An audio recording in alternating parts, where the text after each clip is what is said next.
Devils? J-Dawg back to answer more goddamn questions. Got some paid skis in today. They started picking back up, so that's a goddamn good thing. And the first one is from Zachary Christian. Paid question. What's up, J-Dawg? Young Devil back after a few months. Yeah, the name does look familiar. Got a funny story involving my father. This is not really a question. It's like kind of story time. He's a super religious person and claimed I was possessed by demons because of the tunes I listened to and blame all the bad stuff that happened to the family for the past few years on me. It's awful convenient when the bad happens and they have something to blame it on. That's the reason. But when all hell breaks loose and they're following that dumbass shit by the book, they're just Lord works in mysterious ways. They got some dumbass fucking excuse. I'll give you an example. Fucking one of our uncles, he's religious as fuck. Like deep, deep religious, right? Like as much you can get. Fucking hands out pamphlets, preacher, the whole goddamn 9 yards. So I remember this was years ago, but I was a grown man at the time, and the story go down. He lost his job. He's married, he has kids. He lost his job. I think he was like maybe doing he found like he was like delivering pizzas or something like in his spare time, like while he was just in between filling jobs. But basically, he was out of a job, and funds were tight and shit. So we're sitting in a goddamn family function. Of course, got to make conversation or whatever, and it's brought up. And I remember even Dawg was sitting there. You got a good fucking chuckle out of this one. And so he lives by the goddamn book, not by the goddamn devil's hand, right? Do the devil's will, which is, he doesn't say it directly to our fucking faces, but I've heard it behind our backs, and he's made the statements, which, whatever. But so I asked him, just make a conversation, just chime in. Wow, yeah, shit, that sucks. So like, aren't you worried about like losing the job? Like he gives me that look, like, no, son, the Lord provides. So Dawg's over there chuckling. I just got up and left. I'm like, all right, whatever, man. I gotta take a piss. The Lord provides. He provided you with an ass fucking. Obviously, he doesn't fucking provide. But again, if it was the other way around, let's just say it was me that lost my job. His response to that would be, "It's because you're devil music, bro. You brought it onto yourself." That's what it'd be. It's like, no, dude. It's called fucking shit happens to everybody. Past views. I mean, I wear that shit. Oh, what do you say? Listen and blame all the bad stuff that happened in the past few years. Right? Say, I wear that shit with pride. I also like to say that I finally followed through and started working out 4 to 5 days a week for the last 4 months, and my life has changed drastically. Good to know, brah, brah. Keep up the evil work, brah, brah. Zach. Pisses in the holy water, Christian. Yeah, they still exist. I mean, like, because people make the comment about, singing about death metal, whether it be Deicide or whoever, singing about death metal or religion, that it's not offensive or anything like that. It's not to the norm as it was in the 90s, but you'd be surprised they're still out there. And especially if you go in the Bible Belts and shit like that. Granted, luckily, I don't live near there, but they definitely still exist because I bump into them time to time. And I promise you, any of the satanic shit, they would be appalled by and horrified by. There's no doubt in my mind. It's just, yes, they're not as, people are waking up, dude. I mean, honestly, how can you even fall for that nonsense at this point? I mean, it's just obvious that it's a crock of shit. So it's there's no different than believing in Santa Claus and Easter Bunny. I mean, you got to be a fucking complete moron to think that that's possible.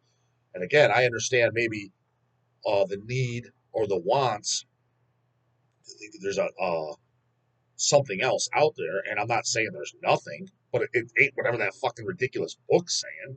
I think whatever it is, I don't think man actually fucking knows. It's none of the main religions. Whatever the actual truth is, and whatever the hell happens when we die, and all this other bullshit, the meaning of life, whatever. Stop wasting your time fucking stressing about it and trying to figure it out, because I don't think anybody knows. Well, technically nobody does know. There's obviously all the theories and shit, but I highly suspect whatever the main theories are, let's say the top 10 religions out there, I strongly, strongly suspect that when we die and we find out, not one of them is right. So stop fucking worrying about it. For all homes, paid question. Greetings from Ireland, dog. Ordered some shirts a while back, but felt it was time for a paid ski. Mm-hmm. As thanks for the constant entertainment. Main question: Have you ever heard or into Cemetery from Sweden? I recall hearing them. They have like a 7-inch bowl, right? It's in the I Forgot More Metal Than You Know pile. Their second album, Godless Beauty, is an absolute classic in my book. Did the Crypt Records reissue them? Can't say I know that album. I mean, whatever I heard, it obviously probably didn't blow my socks off because I don't remember it, but I know I can picture the logo in my head, and I know I've heard at least something by them. But did I pick it up? I don't know. I don't think I did. And well, I guess there's your answer. At least I didn't think it was good enough to buy it based on what if I heard. But I don't know if I heard that album. Love all the other stuff too. Well, that is one of the cream of the crop. As an aside, what about Primordial from my home country? You're the second person to ask about them. Guessing not to your taste, but just curious. Cheers, dude. Primordial's one of those bands. We carry them, we sell them. I pulled them multiple times. I boxed them up, CDs and LPs. I've never listened to them. It's just one of those things that didn't look interesting to me. By the time I heard about them and pulled their stuff, I heard about them through Hells. Selling them, I'm already an adult. And just it didn't look interesting. Just didn't care. Maybe if it came past my way when I was a teenager, someone said this is great, I would have checked it out and loved it. There's a possibility I might still like it. I just looking at it, it didn't look appealing to me. It looked like kind of like hippie fucking black metal dissection wannabe stuff. It could be grindcore for all I fucking know. Again, I never heard it. But just judging it off the covers and logo and shit, I just assumed something along there. Just hippie black metal at best, maybe a little bit of dissection worship in there.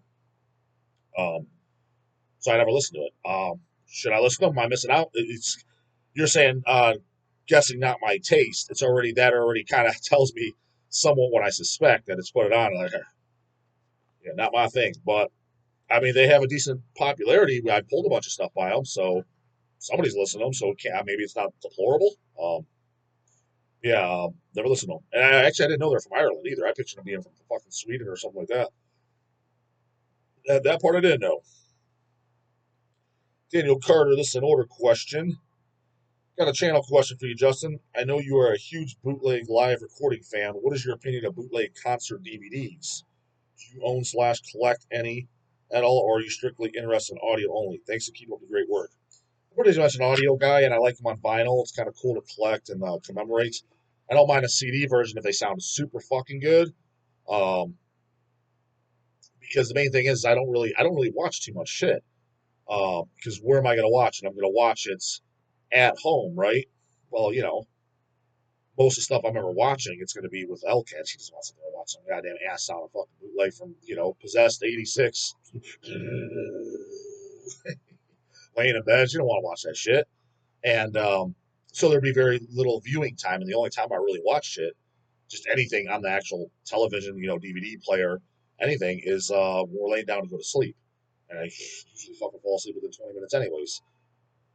So I don't really watch too much shit because you got to sit down and do it, and yeah. So and not to mention because a lot of times with the DVDs and stuff is a lot of the old school ones, whether they've been Merciful Fate or whoever, is sometimes the audio will be good, but the footage is shit. It's from a mile away, or the recording camera guy. I mean, it's not his fault. Back then, there was the big VHS cameras. You know what I mean, on their shoulder, and big ass crowd bumping into you.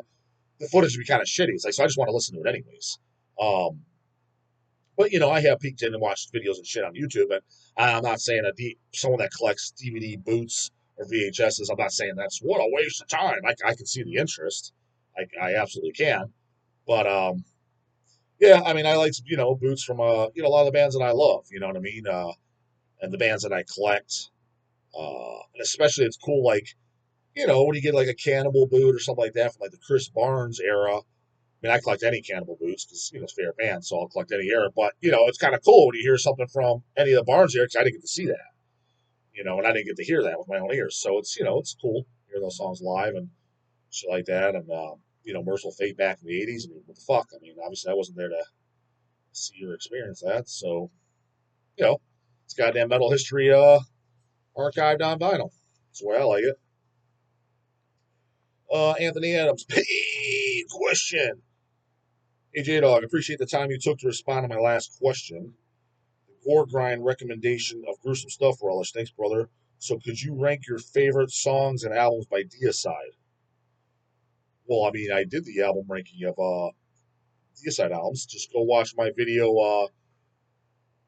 I don't remember what it's titled, but just type Justin Horville Deicide. It's gonna be one of those videos. I think it's I called it or something, the review of the new Deicide album. What J Dog thinks of the new Deicide, something like that. But I don't just talk about that album. When I go over that album, my opinion on it, I rank all the albums from my favorites to my least favorites, all in order, every single album. Now I'm not gonna rank every goddamn song. That's its whole goddamn order, bro. I'll be here all goddamn day. Um, I know Serpents is your favorite. What about the rest? Watch that video, homeboy. They're all on there. Went up, I don't know. When I got the album, I probably did it. You figure probably whatever that album came out in April, right? For the release date, I don't know. By the time I got the album in, listened to it, record that video, went up. It was probably went up in May then. So yeah, we're in July now as I'm recording this. By the time it's end of July, but you'll be seeing this in the beginning of August. 2.5 months ago, so I recorded. Let's go back a little bit. Just put in the search. Like I said, Justin Moore Deicide new album. I mean, one of those videos. That's the whole video is based on. It's just that, yeah, ranking all the Deicide albums. Uh, I know you want or got that interview with GB coming soon. In Ohio, goddamn it, with Christian. Supposed to said he'll do it. I mean, I have his phone number. He texted me, said he would. And you interviewed three of my all time favorites already. All right, really. Cardiac Arrest, Vomitory, and the Almighty I Said It, Dismember. So there's your three favorite bands, huh? Yeah, I so happened to do an interview. That is true. I did. You said probably, but put out the best live death metal album ever. Agree? It's up there. I would say as far as death metal live albums, off the top of my head, and I did do a favorite live albums. I'm pretty sure I did before. Did I do a favorite live albums? Almost positive I did. Video. But if we're talking strictly death metal and just, I guess, in general, off the top of my head, without going over my collection again, I guess see it if it's in my. They'd definitely be in that video. Um, would be yeah, the Deicide, the Cannibal Corpse, Live Cannibalism, and Nunslaughter, One Night in Hell. As far as death metal ones, unless I'm forgetting something, those are probably my five favorite official live albums, not counting bootlegs and stuff. So favorite songs. I'll give the dog mine first. Father Baker, Confessional Rape, Dead by Dawn, The Stench of Redemption, Scars of the Crucifix. What do you think? Albums, I'll give my top five favorite albums and the weakest. My top five favorite albums and the weakest. Deicide, Serpents of Light, The Stench of Redemption, Once Upon the Cross, Scars of the Crucifix. The weakest is probably Till Death Do Us Part. I agree. That was my least favorite on the list, on my ranking. What does the dog think? Appreciate it, brother, and looking forward to those Christian reissues and keep on working for the devil. My favorite songs. I mean, yeah, I'm not going to go over the whole goddamn catalog, but favorites of all time are so yeah, definitely Bastard of Christ, Blame It on God, Sacrificial Suicide,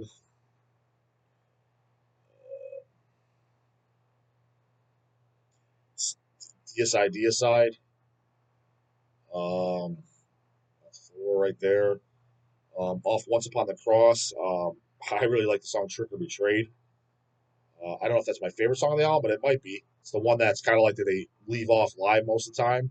Although I think they played it in Milwaukee, so I was surprised. I think they did play Trick or Betrayed.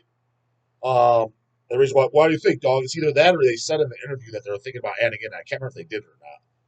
It's they only did songs from. I'm not drawing a blank. I think the first three albums only there was no Serpents. I remember that. Maybe they did throw in like Homage for Satan or something off Stench. Maybe Scars. And then the only new song they did was Bear the Cross with Your Christ off the new album. That was the last song they did actually. Um, Other favorites off Legion, Be the Prophet, No Lord Shall Live. That's my favorite song off Legion. So I mean, those are favorites. Nate Doan, how much time we get? We got time. Nate Doan. This is a goddamn order question. Hey J Dog, quick order question. In your opinion, what genre of metal has the most annoying fan base? other than metalcore and deathcore, of course. I mean, all of them do have annoying fans, to some degree. Um, but the most annoying, I would say they're tied, is the brutal death metal crowd and the black metal crowd. And it's funny because it's almost like exact opposites. Like the brutal death metal crowd, it's just fucking posers walking around out in the open, just with their fucking pants down with a goddamn sign on them, just saying "kick me." There's no way this guy listens to metal. Looking at someone, I'm not talking all of them either. I'm talking about the obvious fucking clowns. What is this dude doing here? And his fucking goddamn dumbass baseball hat and the goddamn sports jersey, his shorts and his Adidas shoes. It just looks like he's going to the goddamn court and shoot some hoops. And on the other hand, the black metal crowd, they look like the most metal motherfucker on earth, the most grim, frostbitten, evil fucking demon on that's ever walked the planet Earth. Then you get to know them, and it's just a fucking bunch of Vads boys. Again, not all the time. I'm talking about the poser ones. So where it's all show, no go, all image. So yeah, one's in disguise, and one's right out in the goddamn open. Which is more annoying? I mean, looking at them, the brutal death crowd, talking to them, the black metal guys, because they think they talk with this sense of superiority over everybody, and it's just like, dude, there's no way that's all you're sitting there listening to. And then when you even get to know them more and shit like that, like just obvious shit that it's like if you're really into the fucking like just the genre of metal music, a lot of times there's obvious shit they don't fucking know or they're not familiar with, and it's like, and sometimes they'll bash, and then sometimes come back with egg on their face, and times, oh yeah, I was fucking wrong on that, like not because they liked it, because they found out how much of an ass they look like, just because the history of the genre. So yeah, I'd say both. I would say those are the two. Kind of up for a goddamn tie. Music Matters Record Store. This is an older goddamn question as well. J Dog, can you give us a story time on a slack fuckery by others you have worked with over the last 25 years or so? I always hope you're in a super good mood or a super shitty mood just before you shoot a video. Those seem to be the best. Uh, yeah, sometimes actually, when I really don't feel like shooting a video, like I'm not in the mood for it, and then when I'm done doing it, it's like some of the best ones that turn out. Oh, that one actually came out really good. It's just no fucking hell, right? Um, Slack fuckery in the last 25 years. Well, thing is, I mean, I don't really want to tell any goddamn hell stories because I get my ass in trouble. This is kind of like shit I can't say. So what can I say? I mean, I guess just in general, whether you're talking about hells or other when I worked for other companies or as a teenager and shit, just the I mean, I didn't pay too much attention, but it was obvious, like to where I even noticed it as a young age, especially when I worked for the printing company. I started there right out of high school. That I bypassed people there. So I started literally like when I actually got hired there 2 weeks before I even graduated high school. And I remember the president of Hybrid said, yeah, so when can you start? I'm like, well, I was like, I graduate 2 weeks. I was like, until after that, I guess. I was like, I'll tell the BK to take a hike too. I'll give them those. Okay, cool. So I literally started like June 5th or whatever. It was the Monday after I graduated. Like there was no time off whatsoever. Like, took the summer off, bro. Fuck, what are you talking about? Working A1M1. Um, I remember just people that were there years before me, I bypassed them in a year. Like as far as moving up the ladder and making money and shit. And nobody ever. It didn't seem like, or unless they hit it well, it didn't seem like anybody was jealous or mad, but maybe slightly here and there by the people that were in their 30s and 40s, literally there, kind of like, oh wow, shit, like almost confused, like how do you do that? Like he's so young, like how did he manage to do that? I've been here 10 years, and like the people were people that were there 10 years, and not necessarily those exact same people, but other ones I remember. So in the printing industry, there's separate departments. The lowest end is called bindery, and pretty much it's anybody can do it.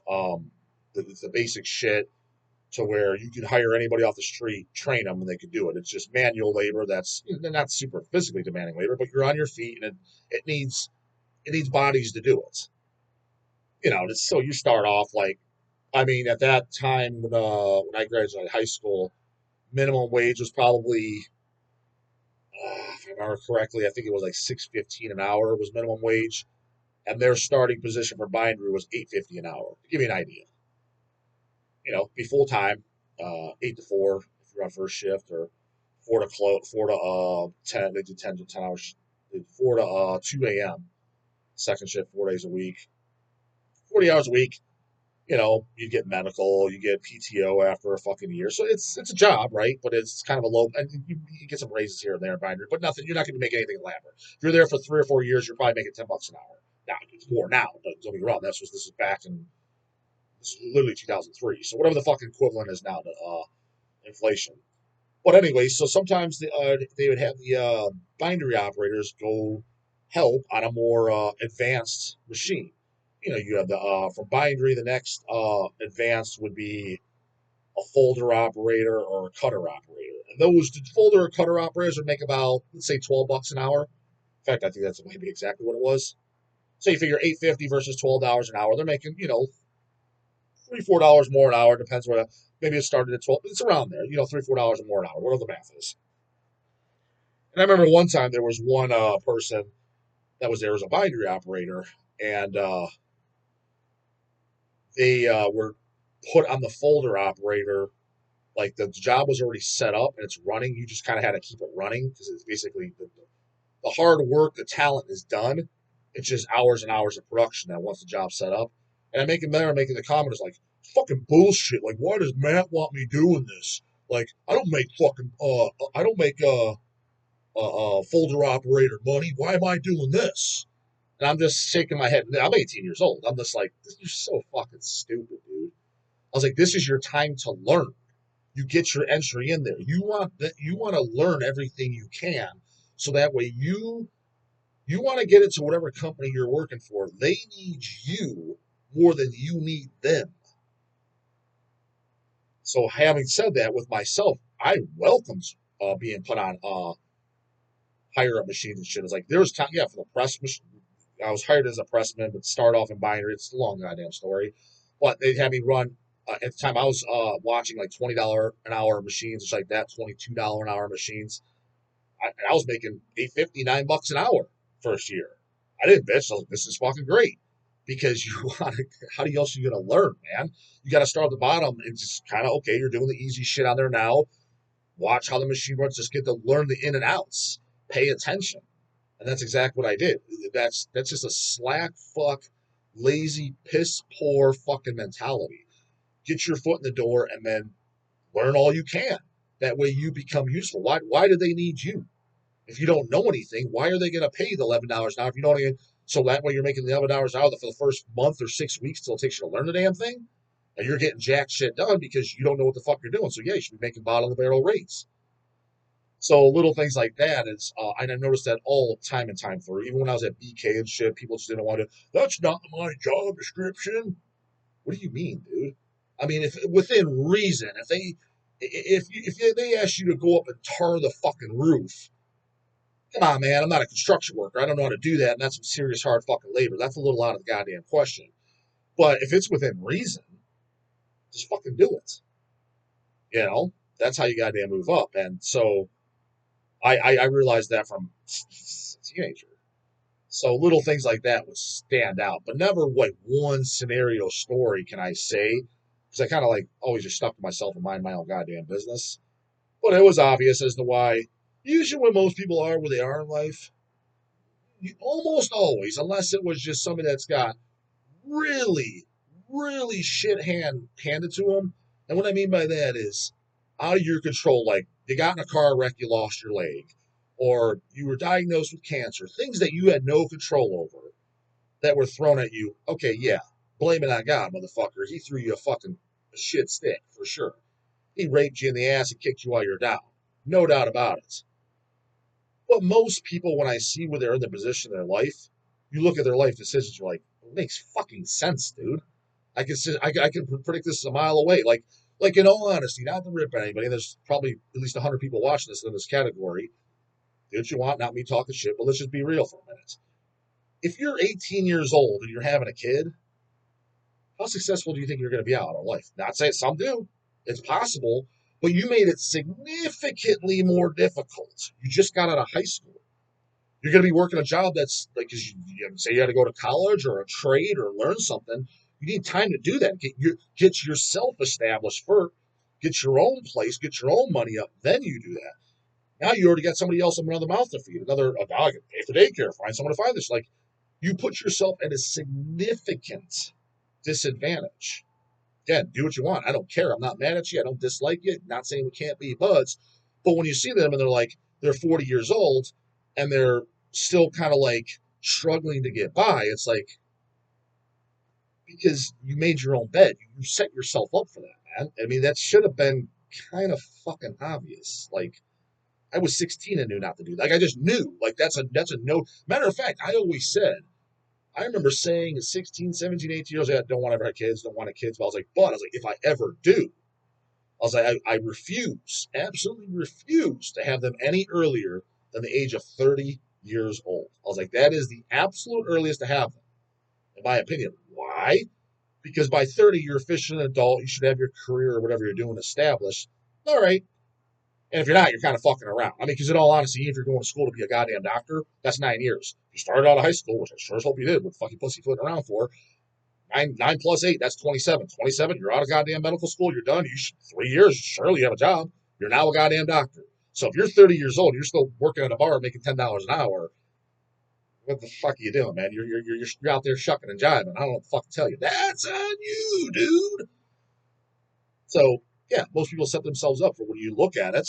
Again, there is some piss poor luck fucking fellas out there, and I some ones I feel bad for. I was like, yeah, he did get fucked. That was kind of a stroke. But a lot of times, I would say 95% of the time, when you see the boat people are in, you're like, you set yourself up for that, dude. It's written all over the fucking wall. I could have told you that. And the dog ain't no goddamn Einstein either, and I can see it. Comes with surgeon over the guy in the morning. Later, goddamn it.